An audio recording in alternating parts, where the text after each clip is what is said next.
Silakan duduk kembali Bapak Ibu. Shalom. Shalom. Tetap sukacita. Amin. Saya itu sudah berkomitmen sepanjang hidup ini bahwa kalaupun hanya hadir satu orang, saya tetap berkhotbah seperti kepada 1000 orang. Jadi hari ini saya lihat banyak yang berhalangan hadir oleh karena memang kontribusi kita, loyalitas kita, peran kita sebagai anak Tuhan itu harusnya bukan hanya di dalam gereja, tetapi juga di masyarakat, tengah bangsa dan negara.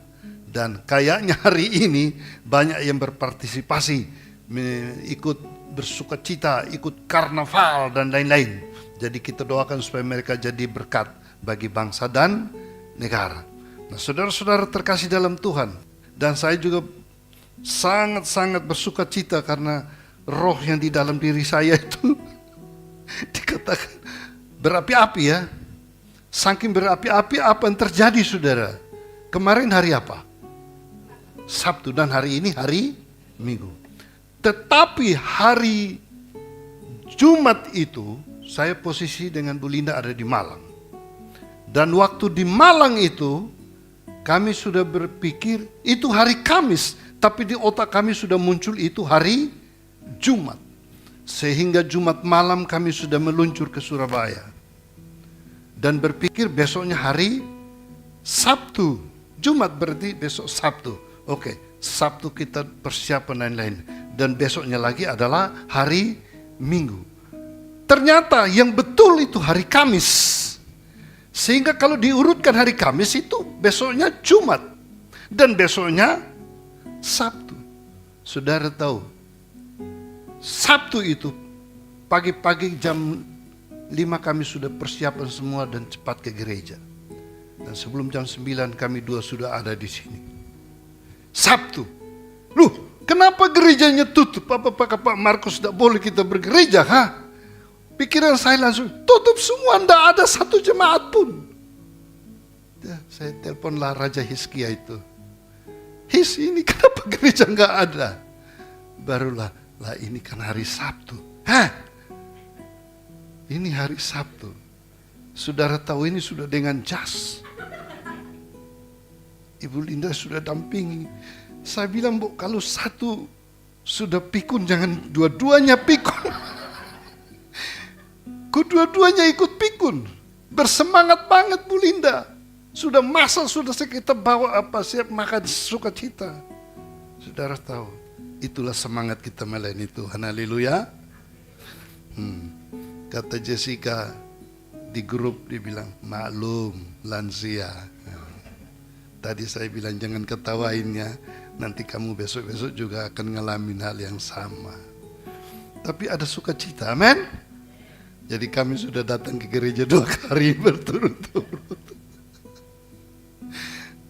Saudara-saudara, itu belum pernah terjadi dan ini tanda-tanda bukan akhir zaman.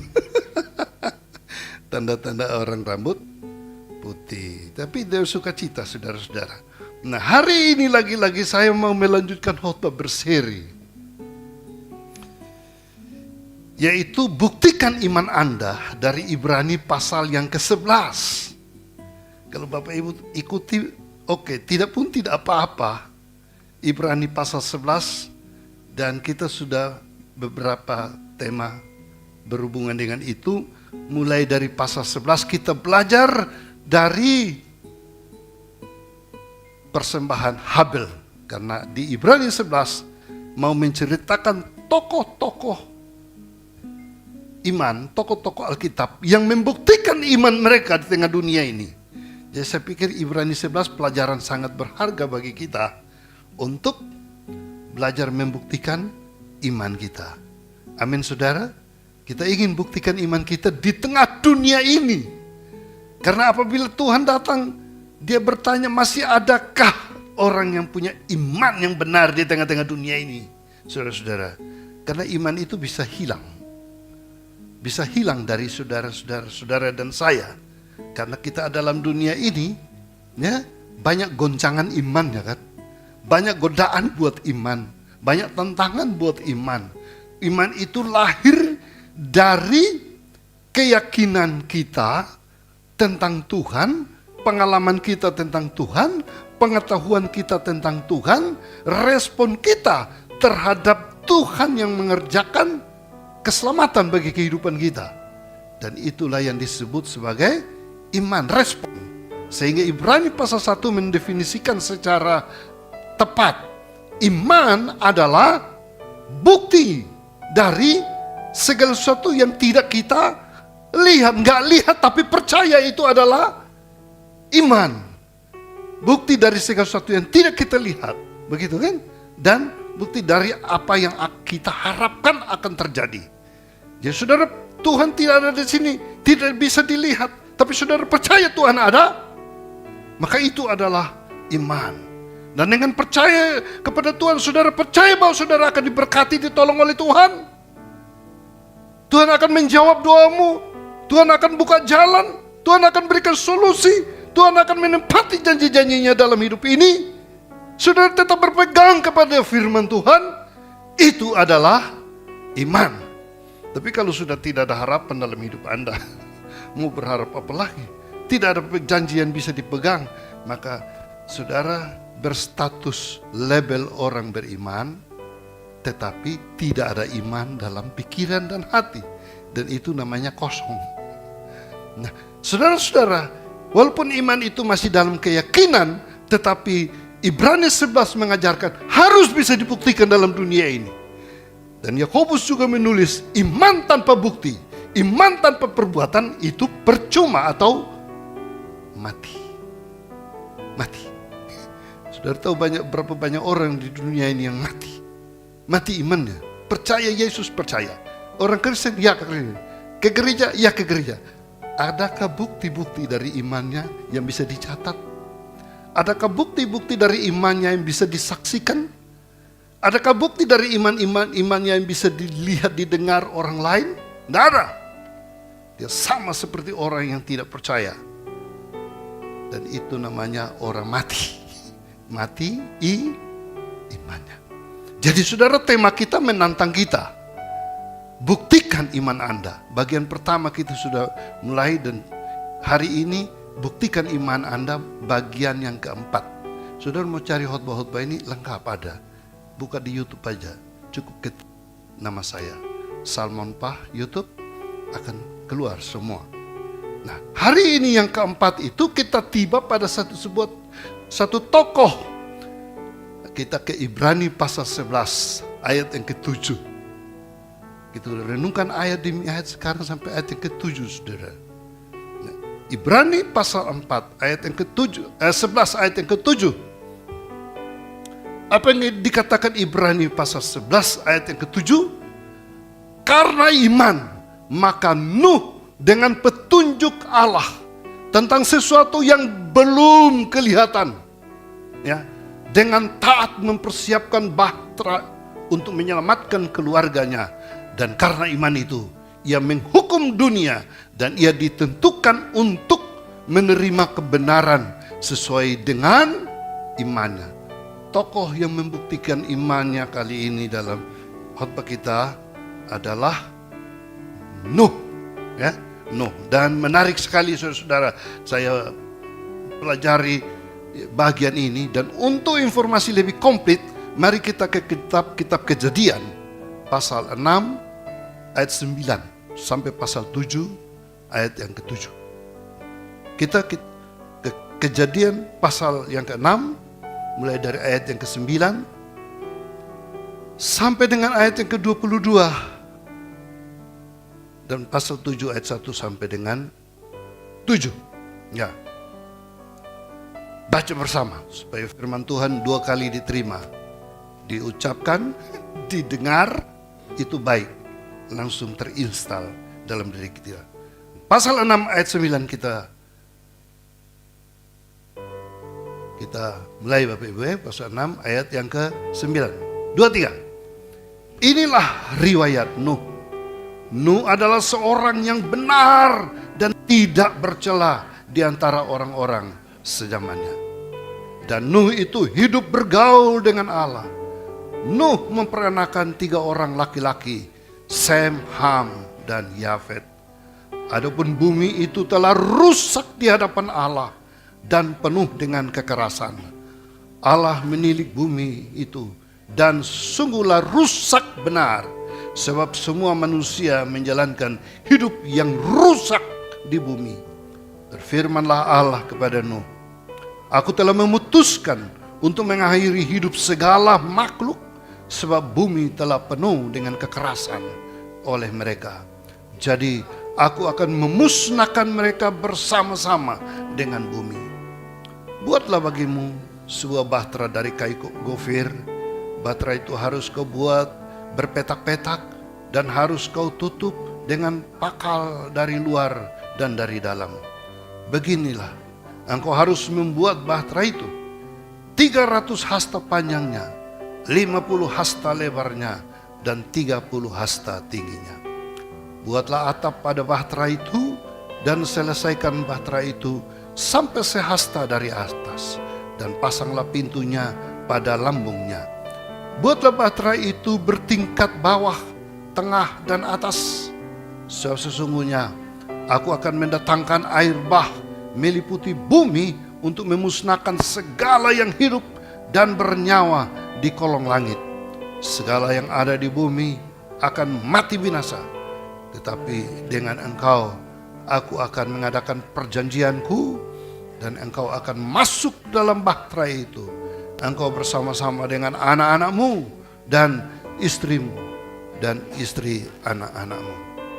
Dan dari segala yang hidup, dari segala makhluk, dari semuanya, haruslah engkau bawa satu pasang ke dalam bahtera itu, supaya terpelihara hidupnya bersama-sama dengan engkau. Jantan dan betina harus kau bawa. Dari segala jenis burung dan dari segala jenis hewan, dari jenis, semuanya itu harus datang satu pasang kepadamu, supaya terpelihara hidupnya. Dan engkau bawalah bagimu segala apa yang dapat dimakan, kumpulkanlah itu kepadamu untuk menjadi makanan bagimu dan bagi mereka. Lalu Nuh melakukan semuanya itu tepat seperti yang diperintahkan Allah kepadanya. Demikian dilakukannya. Pasal 7 ayat 1 sampai 7, 2, 3. Lalu berfirmanlah Tuhan kepada Nuh, masuklah ke dalam bahtera itu, engkau dan seisi rumahmu, sebab engkaulah yang kulihat benar di hadapanku di antara orang zaman ini. Dari segala binatang yang tidak haram haruslah kau ambil 7 pasang, jantan dan betinanya. Tetapi dari binatang yang haram 1 pasang betinanya. Juga dari burung di udara 7 pasang, jantan dan betina, supaya terpelihara hidup keturunannya di seluruh bumi. Sebab 7 hari aku akan menurunkan hujan ke atas bumi, 40 hari 40 malam lamanya, dan aku akan menghapus dari muka bumi segala yang kujadikan. Lalu Nuh melakukan segala yang diperintahkan Tuhan atasnya. Nuh berumur 600 tahun ketika air bah datang meliputi bumi. Masuklah Nuh ke dalam bahtera itu bersama-sama dengan anak-anaknya dan istrinya dan istri anak-anaknya, karena air bah itu. Wah, saudara, menarik pembacaan ini. Walaupun kita sudah kuasai sejak sekolah minggu, tapi mungkin lupa juga. Jadi sekarang sedikit disegarkan kembali ya, saudara-saudara. Nah, kalau kita mau belajar dari Nuh, buktikan imanmu lewat ketaatan seperti Nuh, sehingga keluargamu mengalami keselamatan. Ini intinya di situ. Nuh diselamatkan tidak seorang diri, tapi sekeluarga. Dan ini menarik juga bahwa zaman sekarang banyak keluarga Kristen yang digoncangkan, yang diselamatkan hanya istrinya, ibu, karena setia ke gereja. Dan suami mungkin juga didampingi, ya setia. Anak-anak bagaimana? Banyak pasangan Kristen masuk sekarang anak-anak hilang.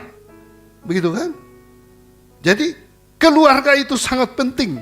Kalau melihat kisah Nuh, bahwa satu keluarga harus diselamatkan. Jadi saudara lihat kisah di sini bahwa hanya 8 orang.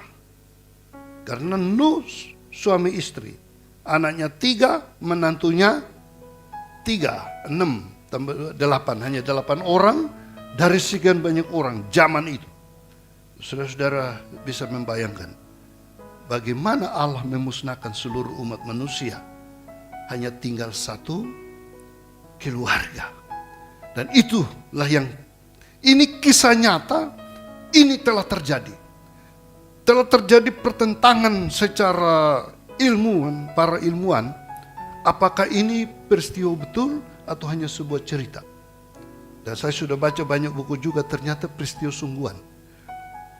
Bukti terjadi air bah sungguh-sungguh itu adalah, saudara, para peneliti bisa menemukan di atas gunung dimanapun itu ada fosil. Ada fosil. Ada kerang, bekas-bekas kerang. Penelitian di seluruh dunia itu sudah terjadi. Dan itu membuktikan betul air bah pernah terjadi. Dan masa air bah itu cukup lama, saudara-saudara. Kurang lebih 1 tahun. Sehingga seluruh bumi betul-betul dibinasakan oleh air bah. Jadi peristiwa ini bukan cerita dongeng, bukan sebuah cerita yang hanya memberi makna rohani, tapi ini adalah peristiwa nyata. Maka seharusnya setiap orang ingat peristiwa Nuh, dia takut dan gentar kepada Tuhan yang memiliki bumi ini, yang tidak mengasihi manusia. Kalau memang dia mau menghukum, itu urusannya Tuhan, bukan? Memusnahkan semua. Dan di bumi ini hanya tinggal berapa orang? 8 orang. Nah, karena itu saudara-saudara, ini satu peristiwa yang menarik. Kita mulai dari sini, kalau mau tampilkan iman kita, belajar dari Nuh, mari kita lihat kondisi keluarga di zaman Nuh, apa yang terjadi. Nah, saudara lihat di sana, kejahatan mulai banyak. Tadi dikatakan semua manusia tidak ada yang benar, rusak benar hidup mereka di bumi ini, saudara-saudara. Ada pembunuhan, ada perceraian, ada hubungan-hubungan gak benar, itu anak-anak mau dibuang saja, saudara-saudara, itu dijual. Ada pemerkosaan, ada macam-macam.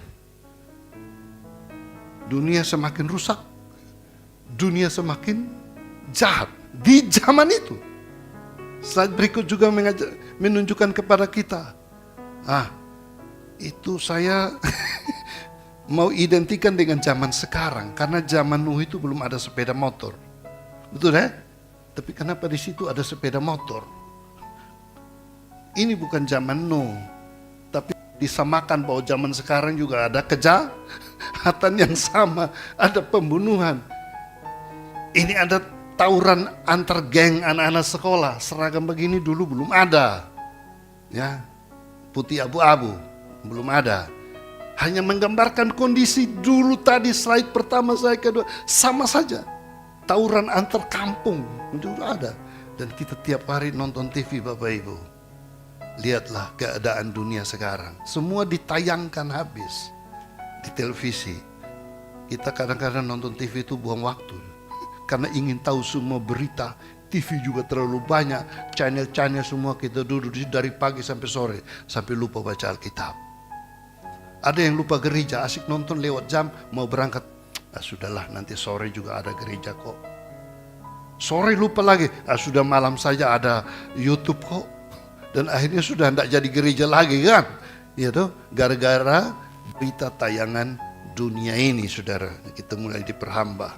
Nah, saudara-saudara terkasih dalam Tuhan, ibu-ibu juga kadang-kadang lupa. Lagi asik-asik nonton sinetron, nasinya gosong. Lupa. Ya, bisa terjadi kan, ya, saudara. Jadi apa saja mempengaruhi. Artinya kondisi zaman Nuh dan zaman sekarang ini tidak jauh berbeda. Secara moral, saudara-saudara, secara kerohanian, semua sudah rusak di hadapan Tuhan. Nah, yang menarik begini, Bapak Ibu. karena peristiwa Nuh ini suatu peristiwa yang begitu luar biasa jadi pembelajaran. Sampai itu di dalam perjanjian lama. Tapi di dalam perjanjian baru ini juga mengutip saudara-saudara bahwa peristiwa Nuh ini menjadi pelajaran bagi kita. Ya, jadi saudara-saudara, apa yang bisa kita pelajari dari Nuh? Slide berikut. Nuh mempertahankan imannya di tengah dunia yang rusak di mata Allah. Inilah yang dipandang oleh Tuhan. Tuhan melihat hati Nuh di sana, saudara. Ayat 9 pasal 6 mengatakan, pasal 6 ayat yang ke-9, itu sangat menarik. Di situ diulaskan bahwa inilah riwayat Nuh. Nuh itu adalah seorang yang benar dan tidak tercela di antara orang-orang sezamannya. Artinya dia tidak sama dengan orang-orang sezamannya. Dan Nuh itu hidup apa? Ya, bergaul dengan Allah. Manis sekali. Jadi Bapak Ibu ini datang ke gereja ini, buktikan iman, bergaul dengan Allah. Hari Minggu itu hari beribadah. Hari Minggu itu hari mengucap syukur, menyembah, memuji Tuhan. Tuhan sudah berikan 7 hari, 6 hari lamanya bekerja cari uang. Sampai uangnya sudah dicari 6 hari nggak dapat. Nggak dapat uang, malah uang kita tambah habis cari uang. Uang pergi cari uang, uangnya habis. Datang itu uang. Ya. Jadi saudara-saudara, mari kita mau belajar di sini bahwa Tuhan memperhatikan keadaan manusia dan Dia ingin supaya manusia itu memuliakan nama Tuhan. Nuh juga berkeluarga, jadi urusan anak juga dia tahu kesibukannya. Apalagi punya anak berapa?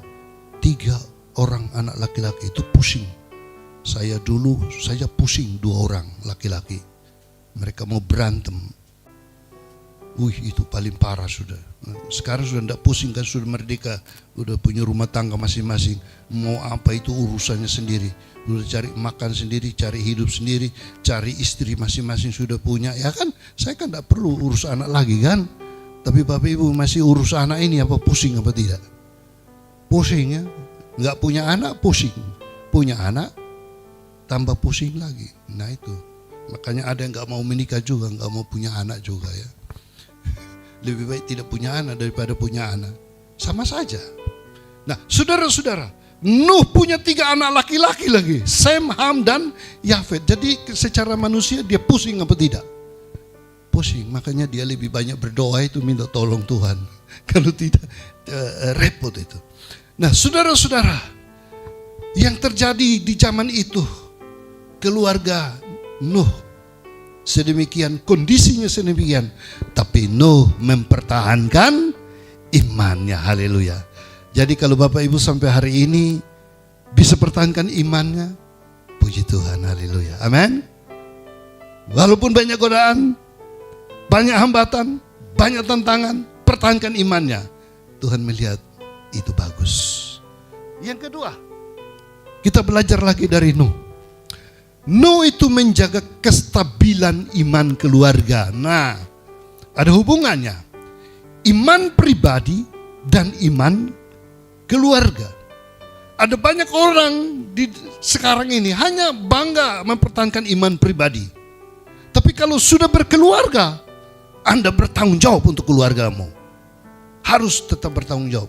Tanggung jawab terhadap iman dalam keluarga. Itu suami dikatakan sebagai imam di dalam kepala keluarga. Jadi kalau orang tua yang anaknya sampai hilang imannya, itu patut dipertanyakan sejauh mana peran orang tua menjaga iman anak-anak gitu kan, mendidik, mendewasakan dalam Tuhan. Jadi kalau orang tua punya anak bangga, tapi kalau tidak dididik dalam Tuhan itu juga gagal. Jadi jaga. Ternyata Nuh ini orang yang berhasil menjaga kestabilan iman keluarga. Ya, iman keluarga. Termasuk menantu-menantunya itu. Dia tidak sembarang cari menantu juga ya. Tapi menantu-menantu yang takut akan Tuhan juga rupanya begitu kan. Sehingga Coba lihat, diselamatkan, diajak kerja. Bapak Ibu, pengerjaan Bahtera itu bukan satu hari, tapi membutuhkan waktu 120 tahun. Dan itu bukan Nuh sendiri yang kerja. Dia dengan 3 anak laki-laki dan 3 menantu ini. 8 orang kerja saja ini Bahtera selama 120 tahun. Berarti butuh konsistensi, butuh kerjasama, kolaborasi, butuh dukungan satu dengan yang lain. Mungkin anaknya dan menantunya udah memberontak itu. Ini papa kita ini, papa mertua ini udah gak beres ini. Ya kan? Suruh kita ngapain ini? Kita anak-anak laki-laki yang punya masa depan sendiri, harusnya kita bekerja untuk masa depan. Tapi ini suruh kerja Bahtera. Dari kisah ini banyak pelajarannya. Nuh selama 120 tahun bersama keluarganya mempersiapkan Bahtera. Dan bagaimana manusia di sekitar mereka? Dunia menertawakan mereka. Karena kerja Bahtera bukan di pinggir laut, tapi nun jauh di sana, jauh dari laut. Ini kerja orang-orang gila. Tapi saudara, tak masuk akal. Maka selama 120 tahun juga Nuh pemberita kebenaran, tidak ada satu orang pun yang bertobat. Dan saya baca 2 hamba Tuhan dalam Alkitab, ini paradoks. Satu, Nuh punya waktu 120 tahun PI, nggak dapat 1 jiwa pun. Bertolak belakang dengan Yunus. Yunus 1 kali PI, tidak sampai 1 tahun, 1 kota bertobat. Nineveh bertobat. 1 kota bertobat karena Tuhan mau menghukum, akhirnya nggak jadi kan. Tapi di zaman Nuh, andai kata semua bertobat mungkin nggak jadi dihukum, tapi nggak ada satu pun yang bertobat. Beda ya. Tapi Nuh orang yang tabah dan setia.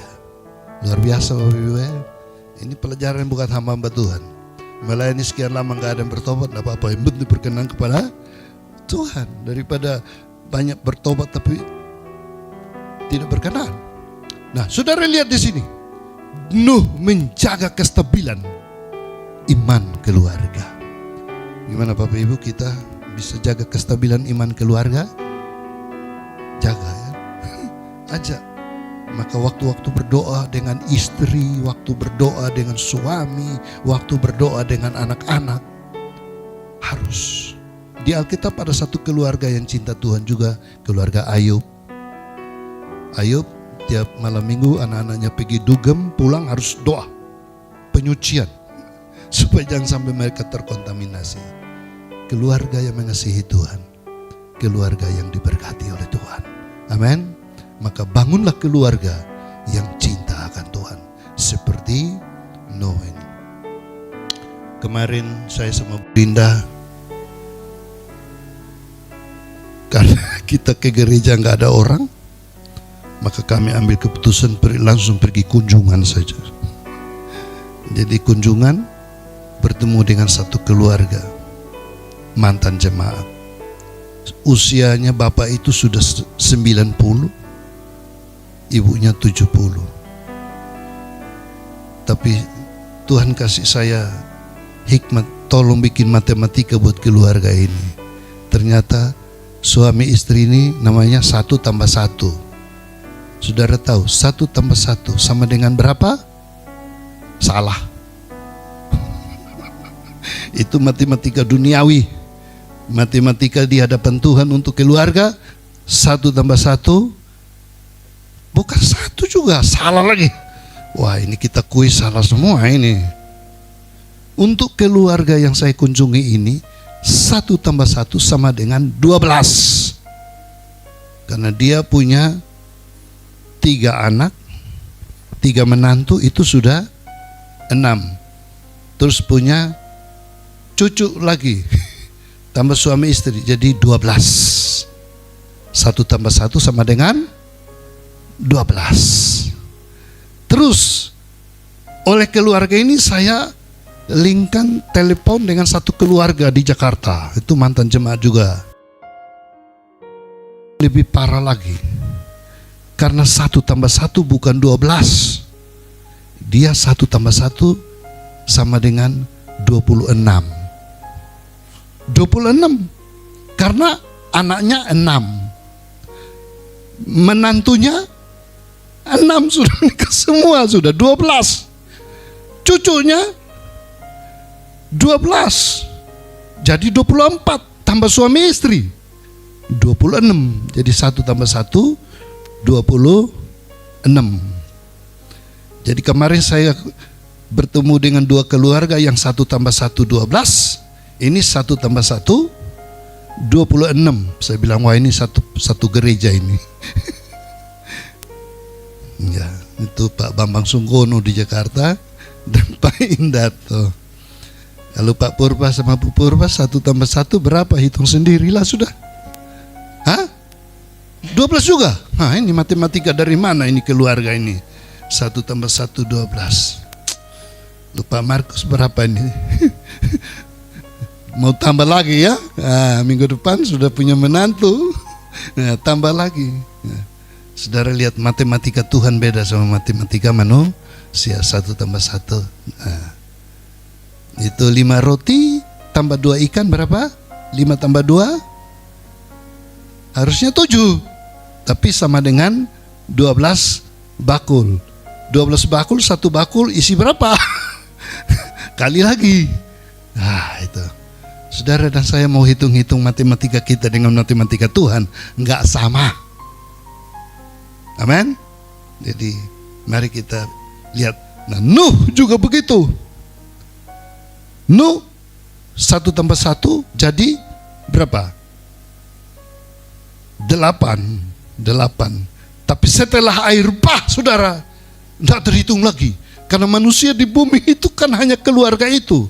Dan Alkitab mencatat anak-anak Nuh akhirnya beranak pinak, penuhi bumi. Dan generasi kedua terjadi, saudara-saudara. Jadi buah ketaatan luar biasa diberkati oleh Tuhan. Belajar lagi dari Nuh. Keluarga yang mencintai Tuhan itu harus ada. Yang ketiga, Nuh mendengar suara Tuhan. Mau belajar mendengar suara Tuhan ya? Yesaya mengatakan, carilah Tuhan selama ia berkenan ditemui. Berserulah kepadanya selama ia dekat. 2 Tawari mengatakan, dan umatku yang atasnya namaku disebut, jika merendahkan diri, berdoa dan mencari wajahku, lalu berbalik dari jalan-jalannya yang jahat, maka aku akan mendengar dari sorga dan mengampuni dosa mereka serta memulihkan negeri mereka. Nuh, orang yang mau mendengar suara Tuhan. Karena dia dekat dengan Tuhan, bergaul dengan Tuhan, dia dengar suara Tuhan bahwa dunia mau dimusnahkan. Haleluya. Saudara, kita di zaman ini dengar suara Tuhan enggak? Bagaimana keadaan dunia ini? Hah? Kita tidak tahu. Banyak berdoa, Tuhan apa rencanamu bagi dunia ini? Nah kalau di Amerika sudah ada yang dengar itu tanggal 23 dan 24 September terjadi apa? Pengangkatan katanya. Waduh, saya sudah Hizkia, kita tidak merayakan ulang tahun tanggal 24 itu ya. Mendengar suara Tuhan itu penting Bapak Ibu. Saya tetap khotbah bersemangat ini. Kenapa? 2 minggu lalu kami di Bali dan saya ajak Ibu Linda. Kami habis melayani di gereja Afrika. Saya chatting dengan Pak Putu, mantan jemaat. Pak Putu, kami mau ke rumah bolehkah? Karena dekat gereja Afrika yang saya layani dan rumahnya. Oh ya boleh. Ibu Linda mau mendoakan. Oh iya, kami ke sana. Kami melayani. Ibu Linda nih cari kakinya ibu ini di mana? Gak ada. Tutup kok rata semua, terbaring tempat tidur. Ibu Lili 14 tahun di tempat tidur. 14 tahun. Tapi dia cerita dengan sukacita baik kita. Kami pulang, Ibu Linda tidak tenang hidupnya. Kok bisa ini orang 14 tahun kakinya nggak ada? Bagaimana ya? Siapa menolong dia? Saya bilang ya begitulah keajaiban. Dan saya bilang, ingat, dia ada cerita 2 khotbah saya yang dia tidak lupa. Doa Yabes dan tubuh adalah bait Roh Kudus. Itu pegangan dia. Saudara, firman Tuhan itu membuat kita bertahan hidup. Amin. Amin. Firman Tuhanlah yang membuat kita hidup. Maka Yesus mengatakan, manusia hidup bukan dari roti saja.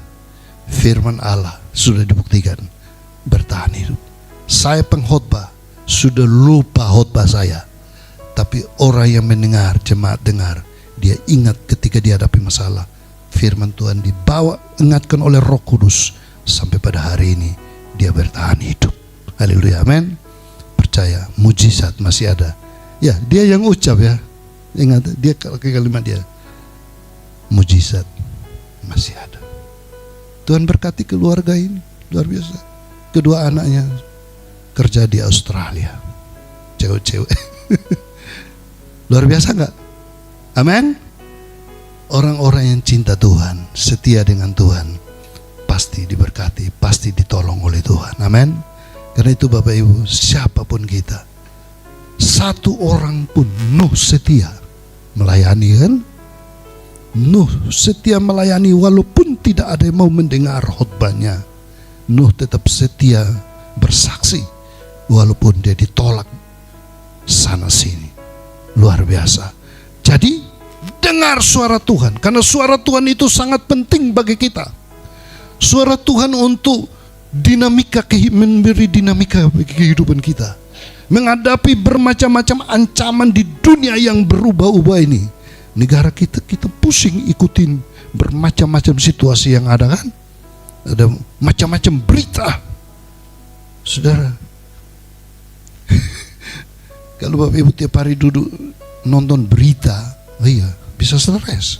Karena semua berita di sana tuh banyak berita yang buat pusing kita, kan? Tambah bingung.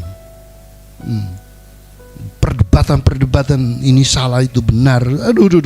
Bikin ada orang yang sampai darah tinggi naik. Saya dengar televisinya ikut ditendang. Maksudnya memukul orang itu nggak bisa, tapi refleks dia, akhirnya TV-nya ketendang. Nah ya, saudara-saudara, mari, banyak berita di dunia yang menarik, mengurus pikiran, perhatian kita. Tapi jangan lupa dengar suara Tuhan. Haleluya, amin. Bisa langsung direct khotbah begini. Saudara buka YouTube, ada di sana. Baca Alkitab online, ada di sana. Dan Tuhan mau berfirman, mau berbicara bagi kita juga di zaman ini. Haleluya. Nah, yang keempat, Nuh taat pada kehendak Tuhan. Waduh, pengerjaan bahtera ini kan tidak mudah.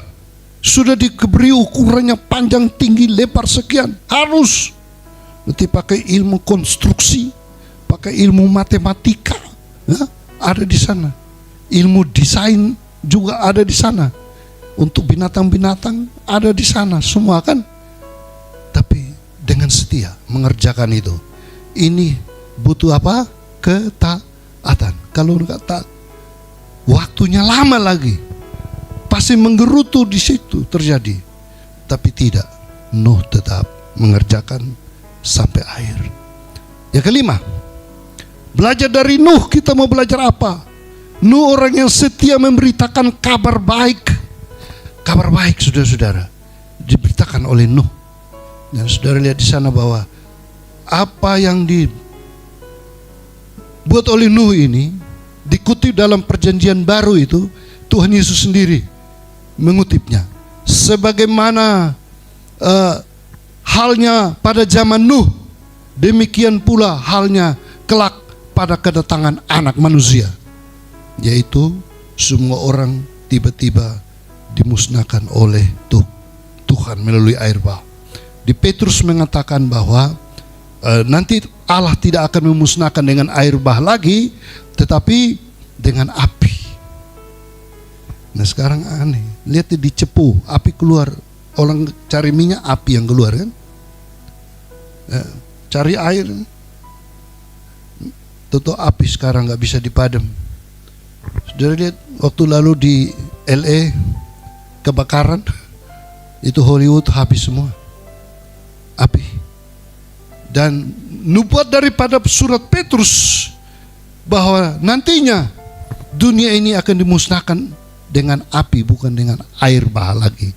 Nah saudara, peristiwa Nuh itu jadi pembelajaran sampai di perjanjian baru dikutip 1, 2, 3, 4, 5, 6 kali dikutip dalam perjanjian baru tentang peristiwa Nuh itu, supaya jadi pembelajaran bagi kita. Nah itu Bapak Ibu terkasih di dalam Tuhan, mari kita taat, kita setia memberitakan kabar baik. Walaupun 120 tahun tidak ada yang bertobat, mereka mengejek, mengolok, menolak, tetap seperti di Yeremia mengatakan begini, firman yang diberitakan dia tidak akan kembali dengan sia-sia, tapi dia akan mengerjakan apa yang dikehendaki. Yeremia juga khotbah berapi-api, dia ditangkap, dibuang di dalam sumur, saudara-saudara. Jadi kesetiaan di tengah tantangan, itulah yang kita pelajari dari Nuh. Jadi Pak Salman juga setia. Saudara minggu depan tidak usah datang gereja, bangku-bangku kosong. Saya coba mau berkhotbah di bangku-bangku kosong. Tidak apa-apa, pasang YouTube. Setelah itu saya kirim ke nomor Bapak Ibu masing-masing kan, ikut gereja juga kan. Tetap setia. Yang terakhir, Nuh mengucap syukur bersama keluarganya. Wah, saudara lihat bahwa Nuh setelah air berkuasa 150 hari, hujan datang selama 40 hari, saudara-saudara, seluruh periode selama mulai hujan sampai kering total itu butuh waktu 1 tahun. Dan datanglah ada pelangi, dan mereka memulai yang baru, dan mereka mengucap syukur di sana. Bapak Ibu, keluarga yang mengucap syukur itu keluarga yang diberkati Tuhan juga. Amin. Kalau Tuhan sudah tolong, harus mengucap syukur. Jadi tidak ada habisnya kita nih mengucap syukur. Ya, saya hampir tiap hari mengatakan kepada Ibu Linda, kita mengucap syukur. Ya, selalu mengucap syukur. Memang perjanjian baru mengajarkannya, mengucap syukurlah senantiasa dalam Tuhan. Mengucap syukur itulah yang dikehendaki oleh Tuhan, bukan ngomel-ngomel, ngerutu. Jangan. Mengucap syukur atas napas hidup yang Tuhan masih beri, atas makanan yang Tuhan masih beri, atas keluarga yang Tuhan masih beri, atas berkat-berkat yang masih ada, atas kesehatan yang Tuhan kasih. Saudara, kalau hari ini Anda terbaring di rumah sakit, di ICU, dan hanya butuh oksigen, infus, saudara sudah mendekati kematian. Tapi kalau hari ini Anda ada di sini, mengucap syukur, amin, amin.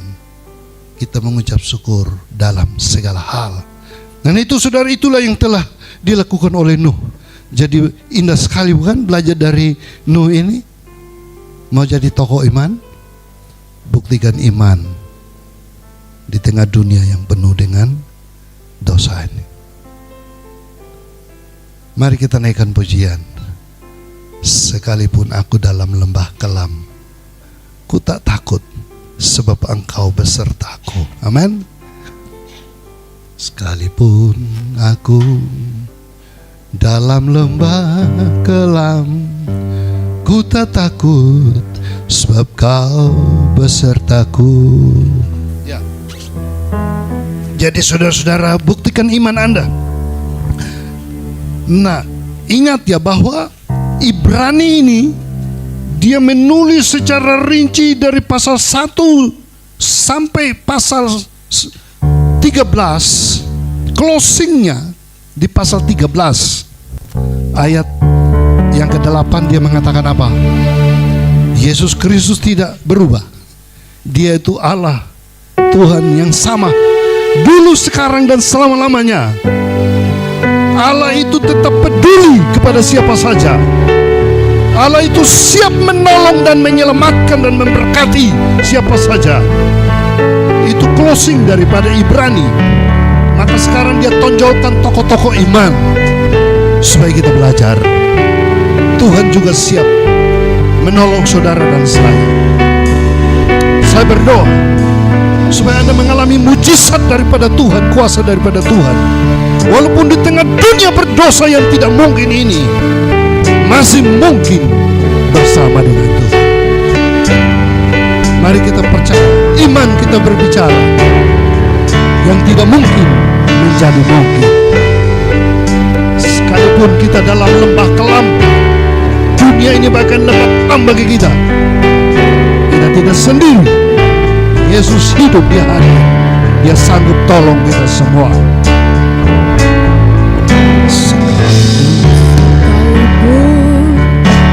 Aku dalam lembah kelam, ku tetap sampai besertaku. Sekalipun badai pemandangan menerpa, ku tak kenal sabda di sisimu. Aku percaya dan aku percaya. Aku percaya berkat-Mu atasku melimpah. Kebajikan kemurahan selalu mengikutiku. Puji ku sembah. Sekalipun aku dalam lembah, mungkin Anda kondisinya ada yang seperti di dalam lembah gelap, kehancuran ekonomi, kehancuran keluarga, kehancuran sosial ini. Sekalipun badai-badai kehidupan yang datang silih berganti, kita tidak usah berkalah. Tuhan beserta kita kapanpun dia menyertai. Aku percaya berkat-Mu atasku melimpah. Kebajikan kemurahan selalu mengikutiku. Ku puji, ku sembah Tuhan. Sekalipun dalam lembah gelap, ku tetap sampai besertaku. Saudara percaya Tuhan menyertai engkau dalam keadaan apapun. Badai kehidupan dunia ini itu pencobaan-pencobaan yang biasa saja, karena Allah kita lebih besar daripada pencobaan-pencobaan. Aku yang penting adalah buktikan imanmu, engkau tetap percaya kepada Dia. Tuhan menjamah, Tuhan menolong, Tuhan memulihkan saudara semua yang dengar khotbah ini, baik secara online pun dimanapun engkau berada. Tuhan jamah dan Dia pulihkan hidupmu. Aku percaya dan aku percaya.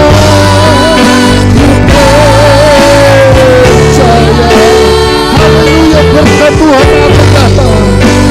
Kasih-Mu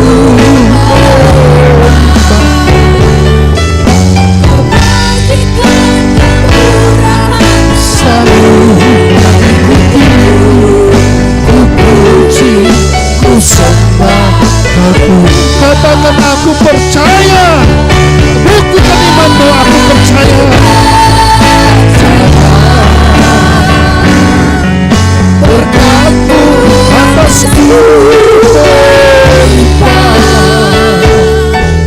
Kebajikan kemurahan selalu mengikutiku. Ku puji, ku sembah Tuhan.